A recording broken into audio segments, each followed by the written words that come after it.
Hi everyone. During lockdown, I'm going to be reading from a book, and we'll read probably a couple of chapters. I'll read for about 15 minutes, and you can watch it, you can listen to it, you can have it on in the background when you go to bed or what have you. But it's just if you want to hear a story read by someone else. It's always good hearing a new book. I've already recorded a short one for people who like really easy reading. But this one is Louis Sachs's There's a Boy in the Girls' Bathroom. You'll know if you studied Holes and some of the other books that he's written. He's a really good author, an American author. So we'll be reading for about 15 minutes, and again, you can just have the audio on and just listen to the story or what have you. But I hope you enjoy. So this is Louis Sachs's There's a Boy in the Girls' Bathroom.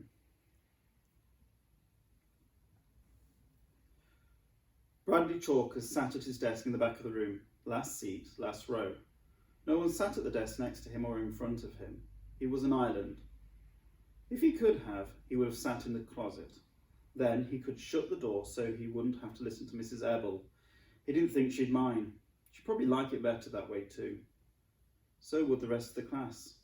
All in all, he thought everyone should be much happier if he sat in the closet, but unfortunately, his desk didn't fit. Class, said Mrs. Ebel, would like you to meet Jeff Fishkin. Jeff has just moved here from Washington, D.C., which, as you know, is our nation's capital. Bradley looked up at the new kid who was standing at the front of the room next to Mrs. Ebel. Why don't you tell the class a little bit about yourself, Jeff? Urged Mrs. Ebel. The new kid shrugged. There's no reason to be shy, said Mrs. Ebel. The new kid mumbled something, but Bradley couldn't hear what it was. Have you ever been to the White House, Jeff? Mrs. Ebel asked. I'm sure the class would be very interested to hear about that. No, I've never been there, the new kid said very quickly as he shook his head. Mrs. Ebel smiled at him. Well, I guess we'd better find you a place to sit. She looked around the room. I don't see any place except...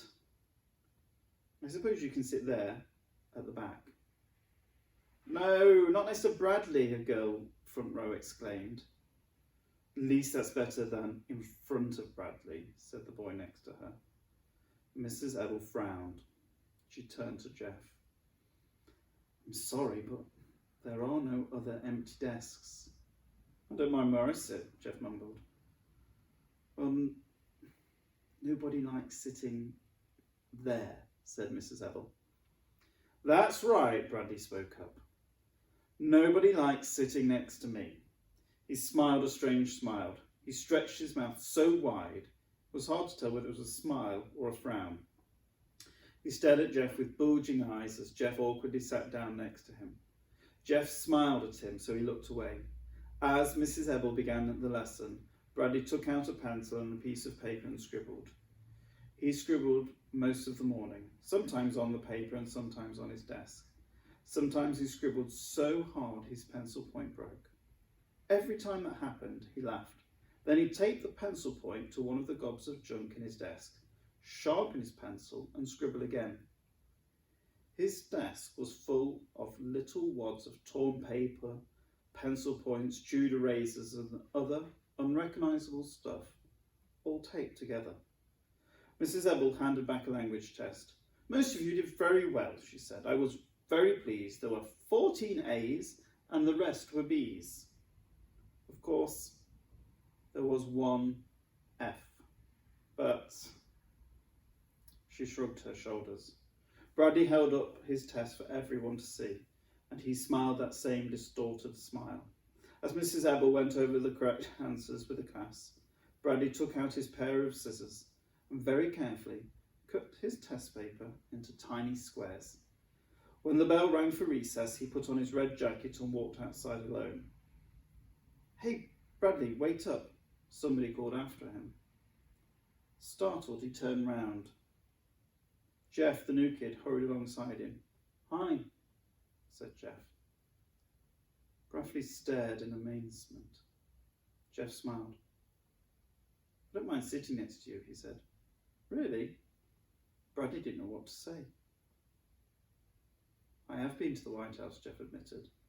If you want, I'll tell you about it.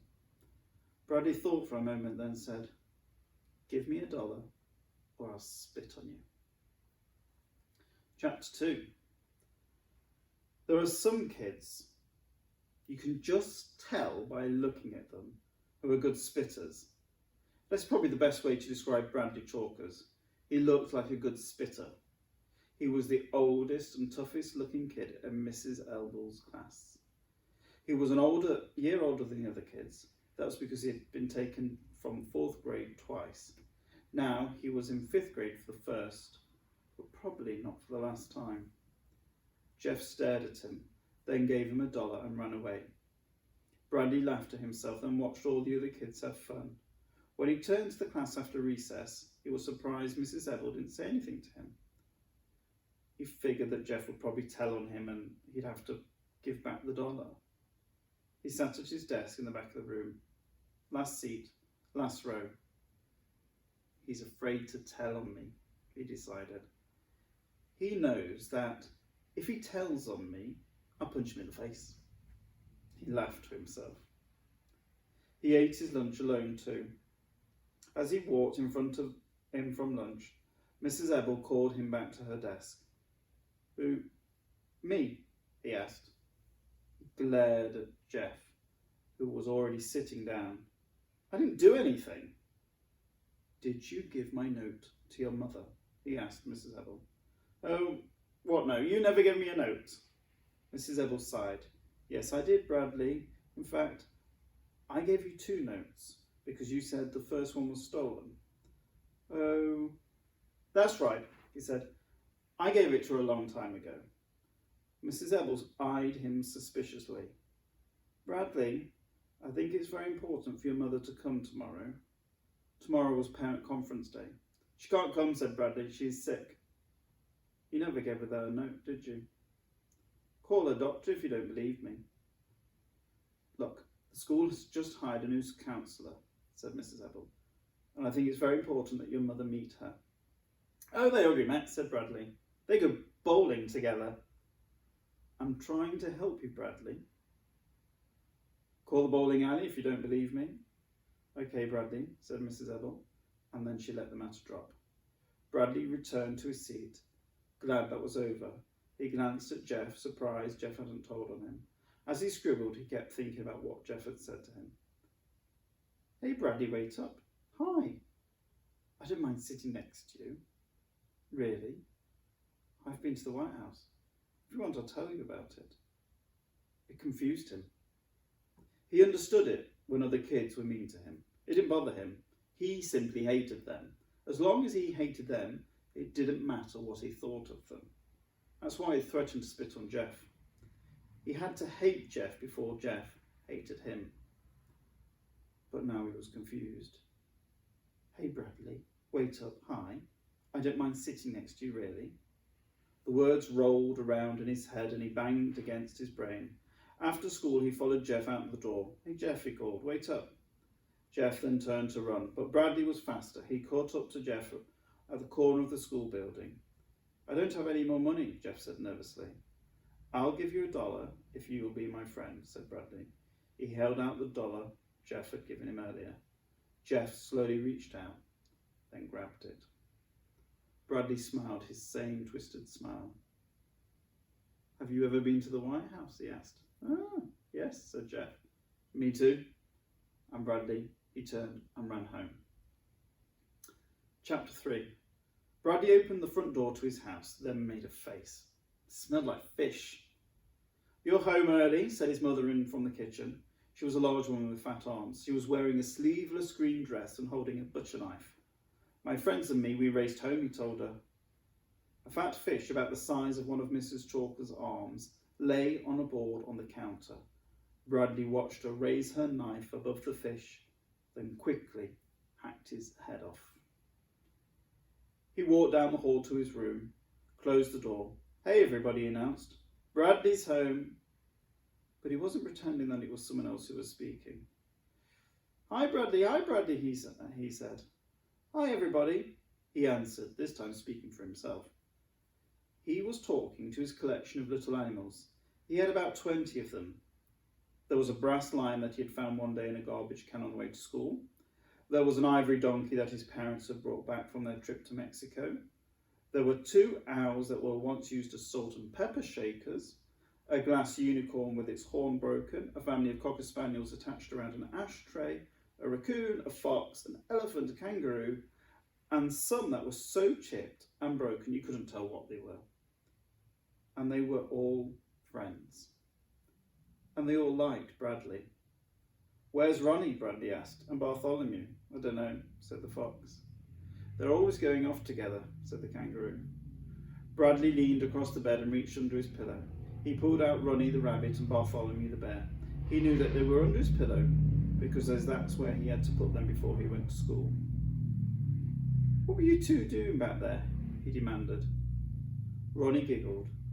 She was a little red rabbit with tiny blue eyes glued on her face.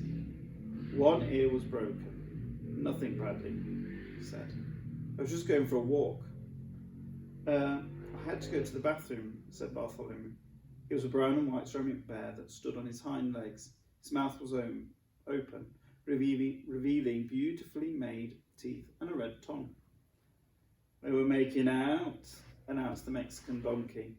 "I saw them kissing." Ronnie giggled. "Oh, Ronnie," scolded Bradley, "what am I going to do with you?" She giggled again. Bradley reached into his pocket, took out a handful of cut-up bits of paper, his language test. "Look, everybody," he said, "I brought you all some food."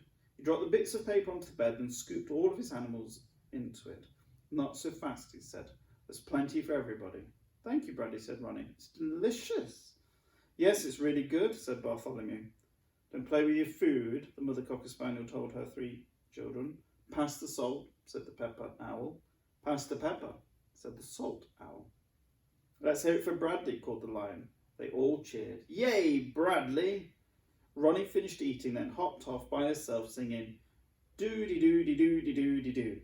Then she said, "I think I'll go swimming in the pond." The pond was a purple stain on Bradley's bedspread, where he had once spilled grape juice. Ronnie jumped into the pond. Suddenly she cried, "Help! I have cramp!" "Should have gone swimming straight after eating," Bradley reminded her. "Help! I'm drowning!" Bartholomew looked up. "Sounds like Ronnie," he said. "Sounds like she's drowning in the pond." He hurried to the pond to rescue her. "Hold on, Ronnie," he shouted. The door to Bradley's room swung open, and his sister Claudia barged in. She was 4 years older than Bradley. "Get out of here," he snapped at her, "or I'll punch you in the face." "What are you doing?" she teased, talking to her little animal friends. She laughed, showing her braces. It was Claudia who had broken Ronnie's ear. She had stepped on it accidentally. She told Bradley it was his fault for leaving animals strewn all over the floor. He didn't tell her that Ronnie wasn't on the floor, but lost in the desert.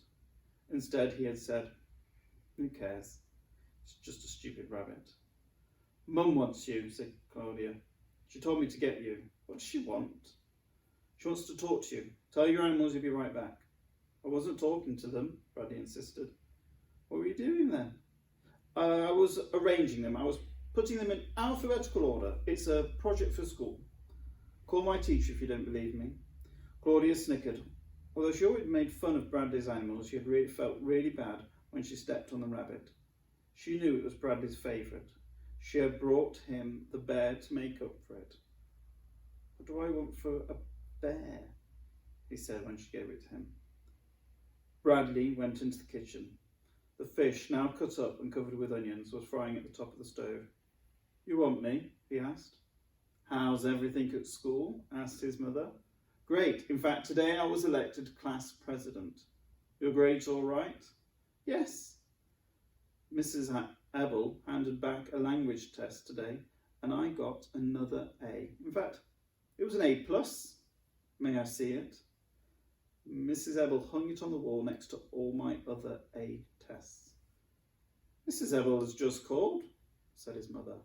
His heart fluttered.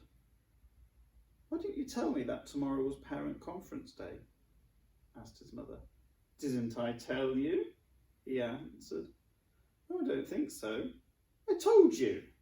You said you couldn't go. You must have forgot. Mrs. Ebel seems to think it's important for me to be there, said his mother. That's just her job, said Bradley. The more mothers she sees, the more money she makes. Well, I made an appointment with her for 11 o'clock tomorrow morning. Bradley stared at her in disbelief. No, you can't go, he shouted, stamping his foot. It's not fair. Bradley, what? It's not fair. It's not fair. He ran out into his bedroom and slammed the door behind him. A moment later, his mother knocked on the door. What is it? She asked. What's not fair? It's not fair. You promised. What did I promise, Bradley? What did I promise? He didn't answer. He couldn't until he thought of why it wasn't fair that what she had promised him. He stayed into his room until Claudia told him that he had to come for dinner. He followed her out to the dining room where his mother and his father were already sitting. Did you wash your hands? Asked their father. Yes, Bradley and Claudia lied. We'll catch up with this next time.